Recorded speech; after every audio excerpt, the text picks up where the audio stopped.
4లో YCP పూర్తిగా ఓడిపోతుందని చెప్పారు. అదేవిధంగా రాబోయే ఎన్నికల్లో 29లో కూడా వైసీపీ రాదు అని చెప్పారు. అంటే ఏంటి సార్ ఆ ధైర్యం? అంటే ధైర్యం అని లేదు. ఇట్స్ బేసికల్ అంటే అదేదో ఆస్ట్రాలజీ నమ్మ ఇవన్నీ కాదు. కానీ అంటే మరీ ఇప్పుడు అర్థం పర్థం లేకుండా మాట్లాడినప్పుడు కూర్చోబెట్టి నువ్వు లాజికల్గా ఎలా వస్తుందో చెప్పండి. ఇప్పుడు వాళ్ళతో నాకు ప్రత్యేకించి నేను పదే అన్నిసార్లు చెప్తాను, నాకు ఎవరితో కూడా వ్యక్తిగత విభేదాలు ఉండవు. కానీ మీరు ప్రజాస్వామ్య వ్యవస్థను కానీ ప్రజలను కానీ భయభ్రాంతులను చేస్తే దాన్ని ఐల్ టేక్ మై స్టాండ్. అంతేగాని ఎవరి మీద వ్యక్తిగతమైన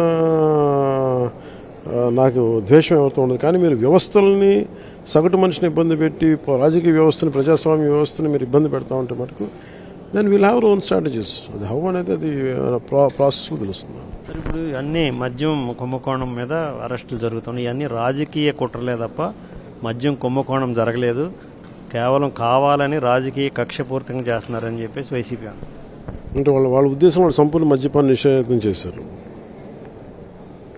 అంటే వాళ్ళకి ఏమైపోయిందంటే అబద్ధాలు చెప్పడం వాళ్ళకి సెకండ్ నేచర్ అయిపోయింది, దబాయించడం వాళ్ళకి ప్రైమరీ నేచర్ అయిపోయింది. వాళ్ళు ఏమనుకున్నారంటే మేము ఏదైనా చేసేయగలం, మేము దబాయిస్తే భయపడిపోతారు అనుకున్నారు. వాళ్ళకి అర్థం కాని విషయం ఏంటంటే ఇంకా వ్యవస్థలు బతికే ఉన్నాయి, వ్యవస్థను పరిరక్షించే మనుషులు ఇంకా బతికే ఉన్నారు. అది అర్థం చేసుకుంటే వాళ్ళకి మాట తీరు మారుద్దని అనుకుంటున్నాను.